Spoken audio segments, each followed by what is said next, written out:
ওম শান্তি শান্তি শান্তি। সেই সচ্চিদানন্দ ঘন পরব্রহ্ম পুরুষোত্তম সর্বপ্রকারে সদা সর্বদা পরিপূর্ণ এই জগৎ সেই পরব্রহ্মের দ্বারাই পূর্ণ, কারণ এই পূর্ণ সেই পূর্ণ পুরুষোত্তম হতেই উৎপন্ন হয়েছে। এই রূপে পরব্রহ্মের পূর্ণতা দ্বারাই জগৎ পূর্ণ, সেজন্য তা পরিপূর্ণ। সেই পূর্ণ ব্রহ্ম হতে পূর্ণকে বাদ দিলেও পূর্ণই অবশিষ্ট থাকে। আধ্যাত্মিক, আধিদৈবিক ও আধিভৌতিক এই ত্রিবিধ তাপের শান্তি হোক।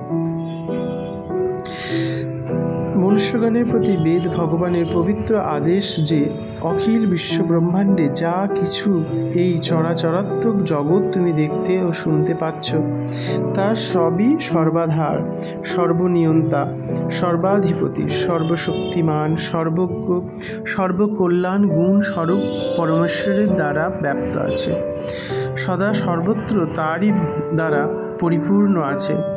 এ জগতের কোনো অংশ তার থেকে বিচ্ছিন্ন নয়। এটি বুঝে ঈশ্বরকে নিজের সঙ্গে রেখে সদা সর্বদা তাকে স্মরণ করতে করতে তুমি এ জগতের প্রতি মমতা ও আসক্তি ত্যাগ করে কেবলমাত্র কর্তব্য পালনের জন্যই বিষয়সমূহের যথাবিধি উপভোগ করো, অর্থাৎ বিশ্বরূপ ঈশ্বরের পূজার জন্যই কর্ম সকলের আচরণ করো।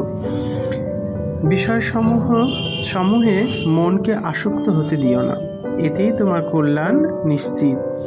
বস্তুত এই ভোগ্য পদার্থ কারো নয়, মানুষ ভুলবশত তাতে মমতা ও আসক্তি করে থাকে। এ সব কিছুই পরমেশ্বরের এবং তাঁরই প্রসন্নতার জন্য এগুলি ব্যবহার করা উচিত।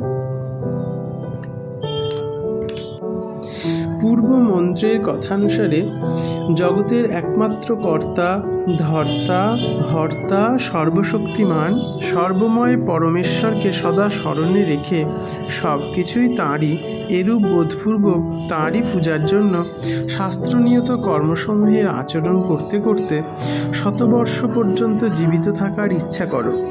এভাবে নিজের পূর্ণ জীবনকে পরমেশ্বরে সমর্পণ করে দাও।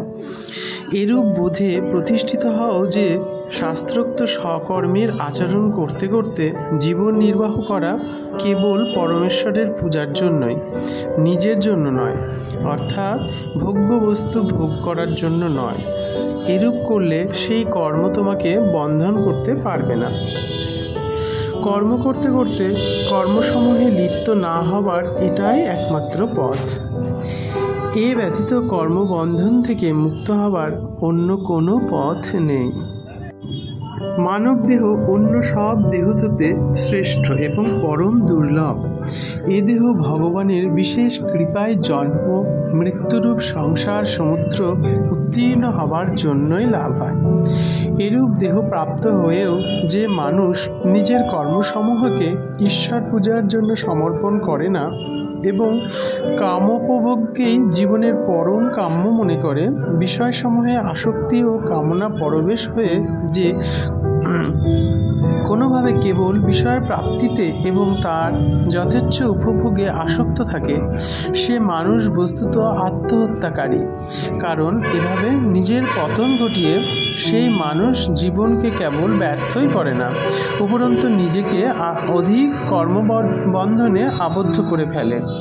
এই কাম ভোগ পরায়ণ মানুষ যে কেউ হোক না কেন, সংসারে তার বিশাল নাম যশ বৈভব বা উচ্চ অধিকার থাক না কেন, মৃত্যুর পর কর্মসমূহের ফলস্বরূপ বারবার তাকে কুকুর, শূকর, কীট, পতঙ্গাদি নানা শোক সন্তাপপূর্ণ আসুরি যোনিসমূহে এবং ভয়ানক নরকসমূহে কষ্টভোগ করতে হয়।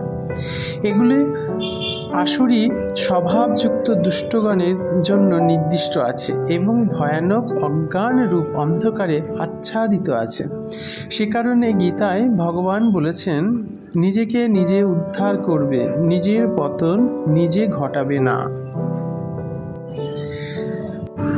সেই সর্বান্তর্যামী সর্বশক্তিমান পরমেশ্বর অচল ও এক, তথাপি তিনি মন হতেও অধিক তীব্র বেগযুক্ত।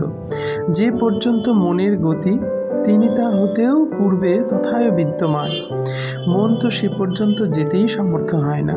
তিনি সকলের আদি ও জ্ঞানস্বরূপ, অথবা সকলের আদি বলে সকলকেই তিনি প্রথম থেকেই জানেন, কিন্তু তাকে দেবতা ও মহর্ষিগণ পূর্ণরূপে জানতে সমর্থ হন না।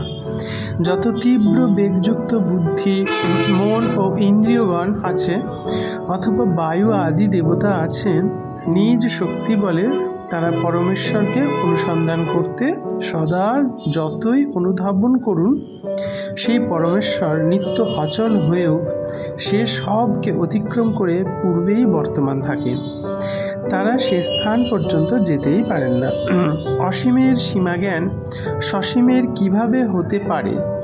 কারণ বায়ু আদি দেবতাদের মধ্যে যে শক্তি আছে, যার দ্বারা তারা জলবর্ষণ, প্রকাশন, প্রাণী প্রাণ ধারণ প্রভৃতি কর্ম করতে সমর্থ হন, সে শক্তি তো সে অচিন্ত শক্তি পরমেশ্বরেরই শক্তিরই এক অংশ মাত্র। তার সহযোগ ব্যতীত তারা কিছুই করতে পারেন না। সেই পরমেশ্বর চলেন এবং চলেনও না। একই কালে পরস্পর বিরোধী ভাব, গুণ ও ক্রিয়া যাতে বিদ্যমান থাকে, তিনিই তো পরমেশ্বর। এ তার অচিন্ত শক্তির মহিমা। অন্যভাবে একথা বলা যায় যে, ভগবান নিজের দিব্যধামে ও লীলাধামে স্বীয় প্রিয় ভক্তগণের সুখ প্রদানের জন্য অপ্রাকৃত সগুণ সাকার রূপে প্রকট হয়ে লীলা ক্রীড়া করেন, তাই তাঁর চলা। আর নির্গুণ রূপে যে সদা সর্বদা অচল হয়ে স্থিতি, তাই তার না চলা। এরূপে তিনি শ্রদ্ধা প্রেম বর্জিত মনুষ্যগণকে কখনো দর্শন দেন না। অতএব সেই মনুষ্যগণের নিকট তিনি দূর হতেও বহু দূরে। আর প্রেমী ভক্ত মানুষ প্রেম ভরে ডাকলে তিনি তৎক্ষণাৎ ভক্তের সামনে